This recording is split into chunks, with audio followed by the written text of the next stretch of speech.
A'udzu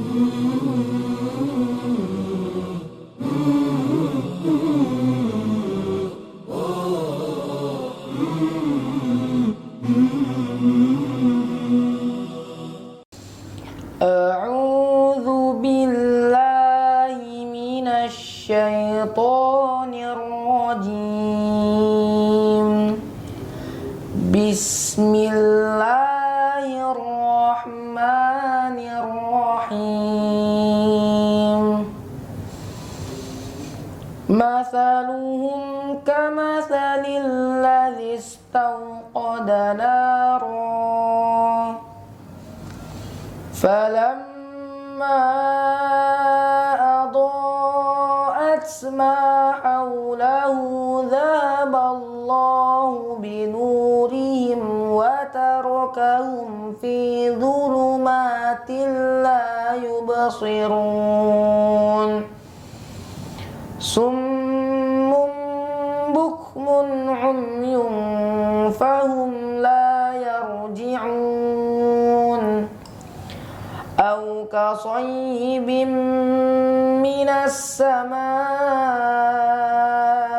فيه ظلمات ورعد وبرق يجعلون أصابعهم في آذانهم من الصواعق حذر الموت Wallahu muhitum bil kafirin. Shadaqallahul azim. Masya Allah, kita telah mendengarkan lantunan pembacaan ayat suci Al-Quran oleh adik kita Muhammad Irfan Andi Pampang dari Makassar, salah satu santri dari Pondok Daku.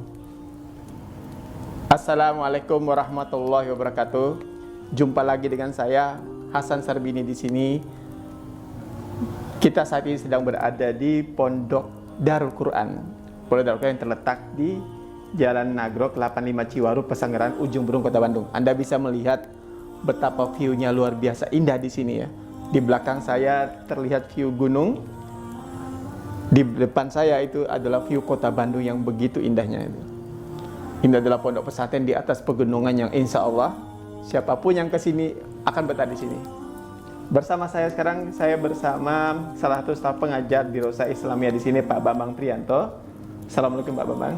Waalaikumsalam. Dan bersama adik tadi yang membacakan ayat suci Al-Quran, adik Muhammad Irfan Andi Pampang. Mungkin kita akan bincang-bincang di sini. Apa dan seperti apa sih Pondok Darul Quran ini? Apa sih keistimewaannya? Apa sih keunggulannya itu loh?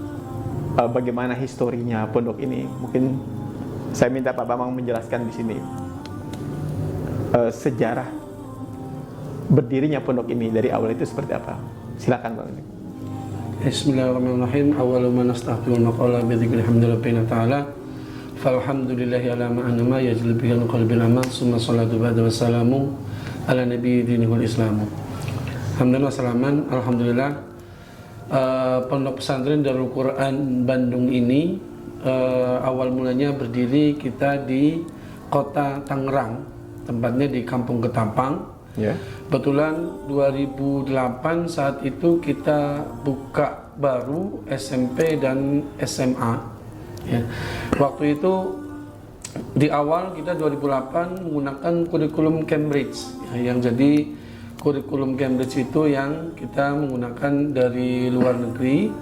Kemudian pengajar juga hampir 90% ekspatriat. Yeah. Kemudian 2008 ketika santri sudah mulai banyak, ternyata pembangunan di Ketapang tidak selancar yang kita kira awalnya.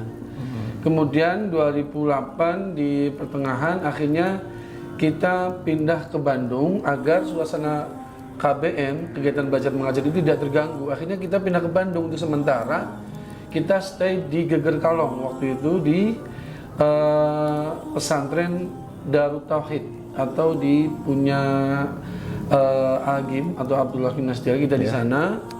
Alhamdulillah begitu kita hijrah ke Bandung, ternyata wali santri kebanyakan itu Bandung pengen ada juga Darul Quran itu, tidak hanya di Jakarta saja, tapi ada juga di Bandung. Jadi hikmah pindah sementara jadi permanen. Akhirnya permanen masuk ke Bandung itu, dan kebetulan akhirnya di Ketapang di Tangerang berdiri juga pesantren juga Darul Quran dengan di bawah tetap naungan Darul Quran, berdiri di sana SMP SMA juga. Kita akhirnya berdiri di Kota Bandung. Itu sejarah singkatnya, Pak. Jadi memang sangat unik nih kalau untuk pesantren Darul Quran Bandung ini, karena di awal pembentukan kita di Tangerang, tapi berjalan waktu sampai hari ini kita memang ada di Kota Bandung. Jadi secara tidak sengaja banyak wali santri yang berperan untuk kepindahan kita dari Tangerang ke Kota Bandung. Oke. Untuk pondok ini sendiri, Tat, jadi ibaratnya begitu banyak pondok pesantren atau pondok tahfiz yang ada di Indonesia ini. Nah, apa sih yang membuat orang tua murid ataupun santri akan tertarik ke sini? Apa sih keistimewaan pondok ini? Ini kan harus kita sampaikan kepada masyarakat. Mereka tahu bahwa ini loh Darul Quran yang ternyata punya kelebihan-kelebihan seperti ini. Mungkin bisa dipaparkan, Tat. Mungkin insya Allah dari kita banyak ya untuk kelebihan di pesantren kita, dan insya Allah itu mungkin yang menjadi juga semangat di anak-anak kita. Yang pertama, kita ada hafalan Quran, tidak hanya menghafal Quran saja, tapi hafalan Quran kita sudah ada guru-guru yang memang kompeten di bidangnya. Salah satunya kita ada program juga nanti hafalan Quran kita bersanad. Ya, jadi tidak semua pesantren tahfidz di Indonesia itu hafalan Qurannya bersanad. Di Darul Quran Bandung kita sediakan atau kita fasilitasi anak-anak untuk bisa melakukan jenjang yang hafalan Quran bersanad. Itu yang pertama. Yang kedua, sebagai pesantren yang kalau mungkin di lingkungan lain, saya juga dulu ketika pesantren di zaman dulu ya, ketika saya masuk pesantren itu satu kamar itu bisa banyak, Mak.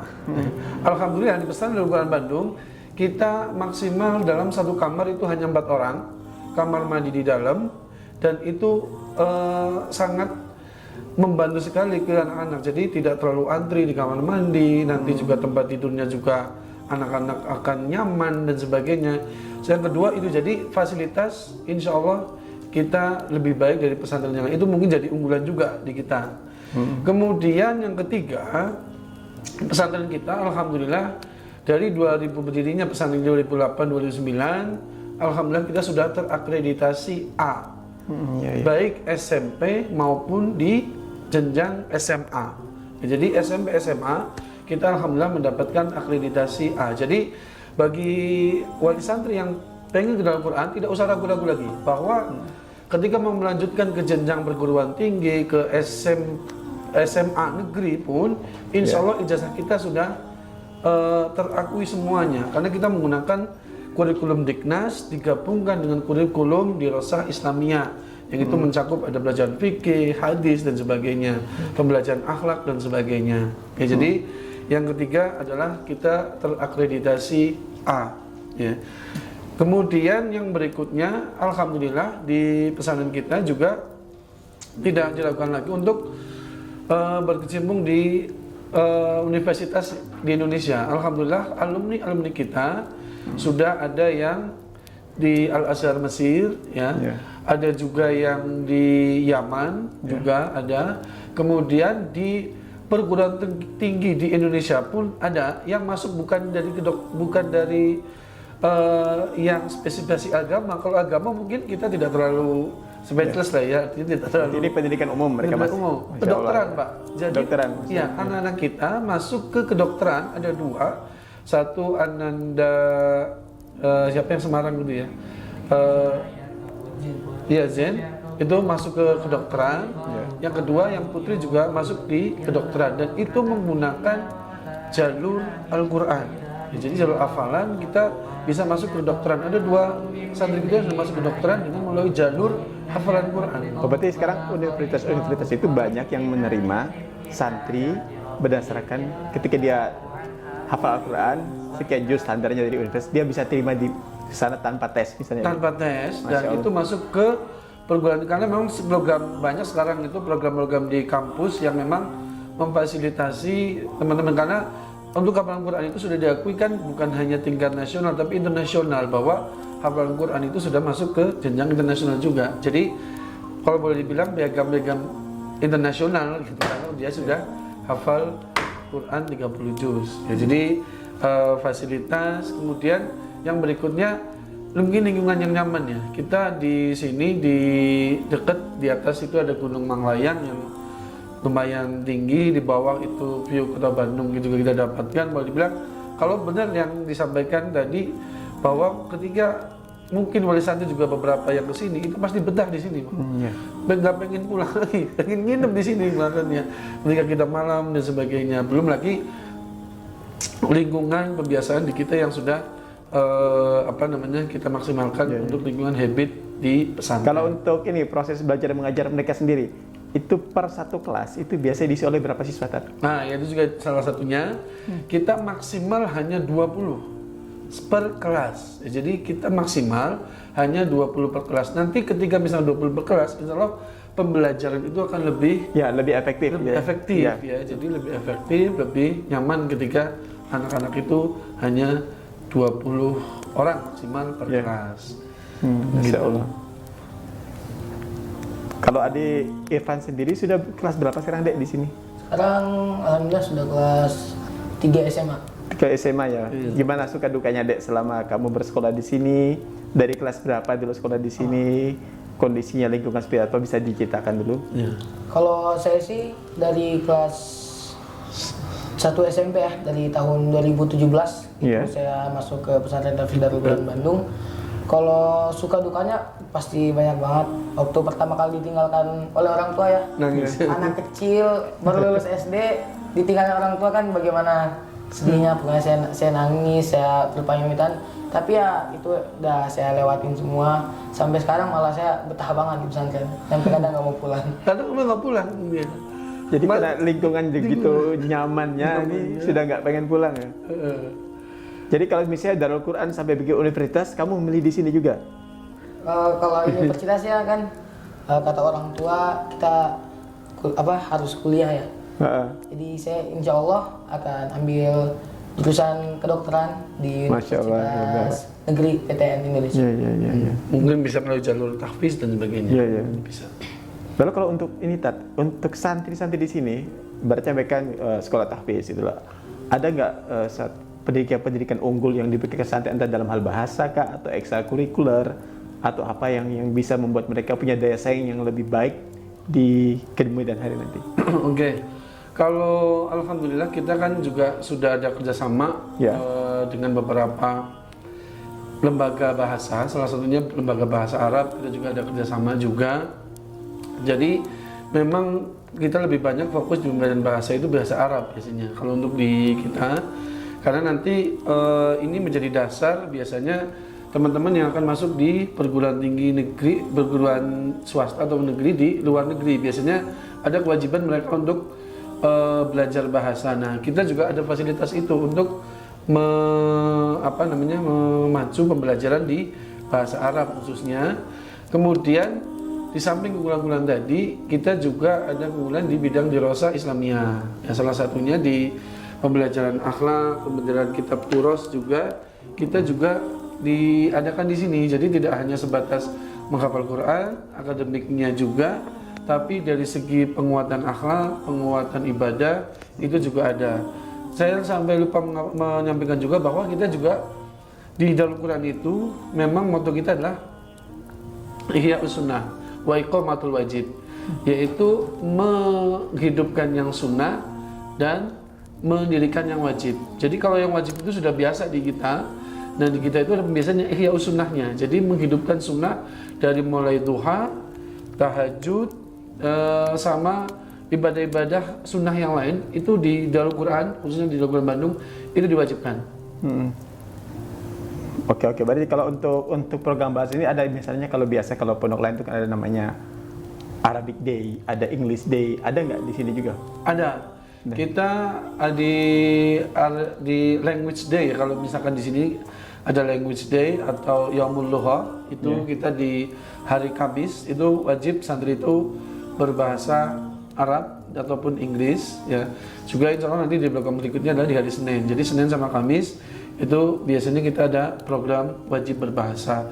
Selain itu kita masih diperbolehkan untuk menggunakan bahasa yang lain karena memang faktor pengajar kita juga kebanyakan dari umumnya, jadi dari UPI, dari UIN, jadi memang banyak tenaga pengajarnya yang memang tidak fokus di bahasa, jadi bahasa masih kita pelan-pelan lah untuk membaginya. Tapi kalau untuk kesinambungan bahasa kita ada kerjasama dengan lembaga-lembaga bahasa di luar. Kalau untuk ini, untuk ekstrakurikulernya, ada nggak pendidikan ekstrakurikuler yang membangun, misalnya telah mendidik soft skill daripada santri sendiri, mendidik mereka untuk bisa survive di lapangan, ada nggak untuk di pondok ini sendiri? Ada, banyak. Kita kan ada ekskul silat, ada badminton, ada futsal dan sebagainya. Tapi yang menarik kalau menurut saya adalah di Darul Quran Bandung, mobil khusus di Darul Quran Bandung itu ada program di bulan puasa, nanti kita ada program yang namanya Business for Zakat, BFZ. Itu adalah program kemandirian anak-anak. Jadi mereka bikin produk jualan, mereka jual sendiri produk itu, habis itu nanti mereka menjual makanan atau produk mereka di tempat umum. Jadi kita ada di masjid mana? Di Pusdai, di beberapa tempat kita sebar. Mungkin Al-Jabar nanti kita sebar ke sana. Jadi kita anak-anak bikin produk makanan ataupun yang lain, nanti kita jual di bidang entertainment itu tadi, mereka jual, nanti hasilnya itu bukan dinikmati santri tapi diberikan sebagai kepada orang yang berhak. Ya, itu yang menarik dalam artian banyak pondok pesantren itu hanya konsentrasi di tahfiz, hanya konsentrasi di pendidikan dinia, tapi dia lupa untuk membentuk mental dan attitude seorang santri agar ketika lepas dari pondoknya dia bisa mandiri di lapangan. Ini luar biasa untuk pondok Darul Quran ya. Luar biasa, mungkin bagi para pemirsa mungkin bisa melihat bahwa ini adalah pondok yang layak, yang sangat pantas untuk kita datangi. Insya Allah nanti kalau dari adik sendiri, kalau selama ini di pondok tidak ada keluhan atau tidak ada masalah di sini, betul-betul betah, nyaman di sini ya? Iya, betul betah. Masya Allah. Karena semua fasilitas lengkap, kalau mau olahraga tinggal kita olahraga, lapangan futsal sudah disediakan. Kalau kita mau ngaji, sudah disediakan juga, bisa di masjid dan di geraha dan lain-lain. Masya Allah, barakallahu fiik. Buat wali santri maupun siapapun yang menonton di acara ini, mudah-mudahan bisa tertarik datang ke pesantren Darul Quran, karena sekali lagi di dalam hadis Rasulullah SAW menyatakan khairukum man ta'allama al-Quran wa 'allamahu. Sebaik-baik kalian adalah orang-orang yang mau belajar dan mengajarkan Al-Quran. Maka kapan lagi bisa kita mencetak generasi Qurani yang berdaya saing global, berwawasan Qurani, dan insya Allah akan menjadi teman kita di jannati kelak. Alhamdulillah, billahi taufiq wal hidayah. Wassalamualaikum warahmatullahi wabarakatuh. Baik, makasih Pak Bambang. Demikian rekan-rekan sekalian, ini adalah kunjungan kami ke Pondok Pesantren Pondok Darul Quran yang terletak di Jalan Agung 85 Ciwaru, Pesanggeran Ujung Berung, Bandung. Nantikan kami pada kunjungan ke Pondok Pesantren berikutnya. Demikian dari saya Hasan Sarbini. Assalamualaikum warahmatullahi wabarakatuh.